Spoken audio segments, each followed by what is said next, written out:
let's turn our attention to the future of Ilkay Gundogan now. City, of course, triggered a one-year extension in his contract recently, but the midfielder has still been linked to an exit. Turkish giants Galatasaray are interested in him. There's even been reports recently claiming that Galatasaray already have a contractual agreement with Gundogan. Guardiola since come out and commented on that speculation, saying that Gundogan's absolutely part of his mind and his team as things stand. But he's also suggested that he still wants the size of his squad to be reduced. Potentially leaving the door open for someone like Gundogan to leave. So and bearing in mind that City have just signed Thierry Reinders, who of course you've described Stephen as a young Gundogan as well, and they bought Nico Gonzalez in January. Rodri's returned from injury.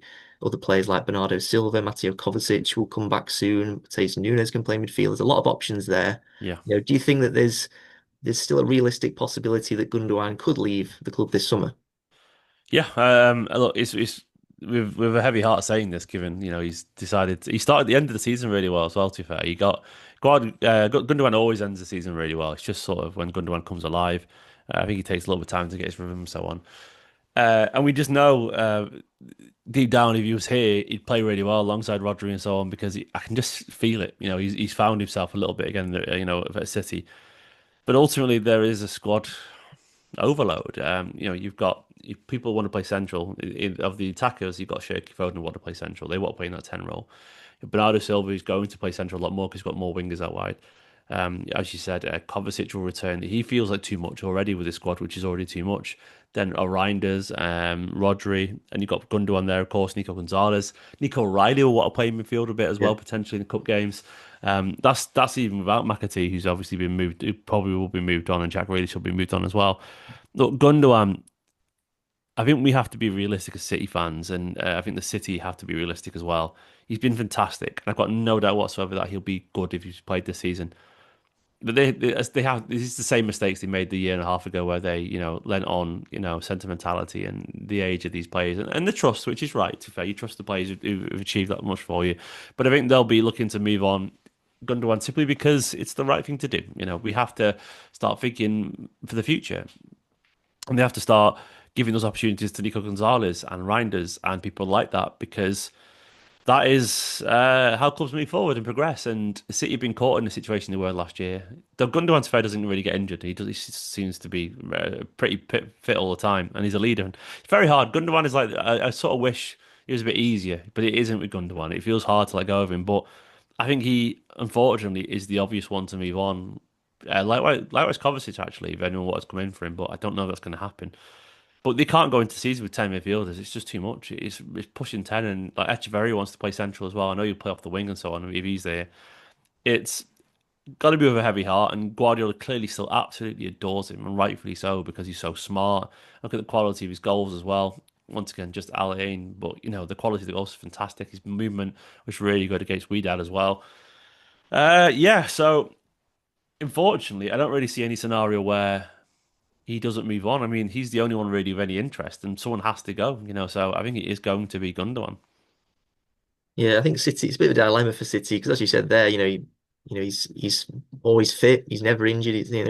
Being available is so important for the City side who struggled with injuries all last season. And you Incredibly know, likable too, which is yeah, which exactly. His leadership, his experience is invaluable for this squad and some of those younger players. Um, but yes, he's 35 in October. There is interest in him.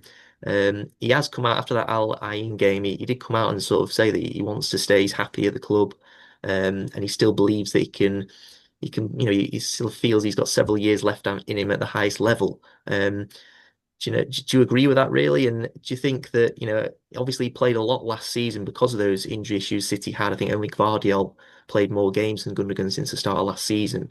Do you think now that with all these options that City have got in midfield that he's going to get that same amount of game time, or is that going to be reduced now? Where do you think he ranks now in City's pecking order, if you like, in midfield? he's probably still quite high in Guardiola's eyes, but it doesn't mean he should be here. Still, as I was saying, several years is a long time.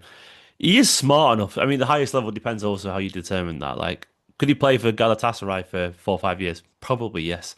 I mean that with all due respect to the Turkish league, but it's not the Premier League in terms of the Premier League is intensely physically demanding, and Gundogan, as good as he was at times last season, was still part of the physical problem, you'd argue, in terms of he couldn't really keep up. And I think City sacrificed um, a lot of creativity at times. The solution in the second half of the season was to sort of clog the midfield up with three midfielders. We often played, all the older fellas, Kovacic, Gundogan, Bernardo Silva together to sort of start counters because we didn't have the energy and the legs of younger players to do that. Like I think Guardiola will be hoping Tijana Reinders and Rodri, those two lock down in midfield together because they're both big, they're both strong, they're both smart, they both can run.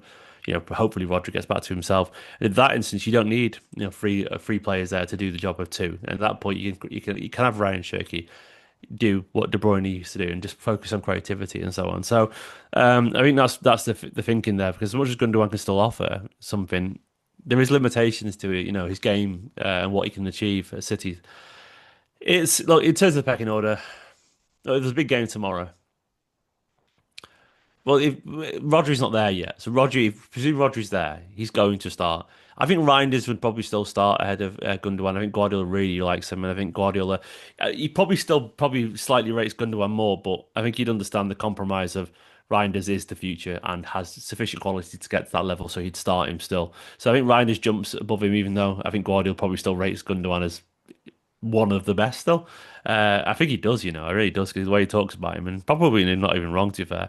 Um, I think Kovacic, Rodri being back changes everything, I would say, by the way. Rodri being back means other players can do. It means he's not needed as quite as much because I know obviously he's very different. He links up with the forwards an awful lot, but the fact that you've got Gundogan would help to the build up so much, and he was obviously so composed, so much experience, and he made things happen on the pitch of City in terms of linking up the defense, the midfield, the forward line. Rodri can do all that. So Gundogan, that level of experience, intelligence isn't necessarily needed as much from Gundogan, and that means, as I say, once again, you can focus on letting the number 10 be a number 10 and having a sense of goal. Like Shirky's goal last night was fantastic with a little give and go with Haaland. That's very Gundogan. Gundogan scored a lot of goals with give and goes with Haaland before. Shirky can focus on that while also being younger and being the future of the club. So a long-winded answer is that I think Guardiola probably rates him really highly, still quite near the top of the pecking order in individual quality. But I think some of his qualities aren't necessarily needed by returning players and new signings. So I think even though Guardiola probably rates him highly, I think he's also aware of the limitations. And I think he's probably down in the middle of the pecking order, something like that. I think he'd still pick him over Kovacic and Nico Gonzalez in a big game, even though he's a new signing and so on, because I think Guardiola trusts him still. But I think he'd also have Bernardo Silva now with Rodri back over him. I think he'd have Reinders over him. And I think he'd rather have, if you've got those two, I think he'd rather have Shirky or Foden there, for offer more with more legs. So he's dipped down a fair bit to like, fifth or sixth choice, something like that.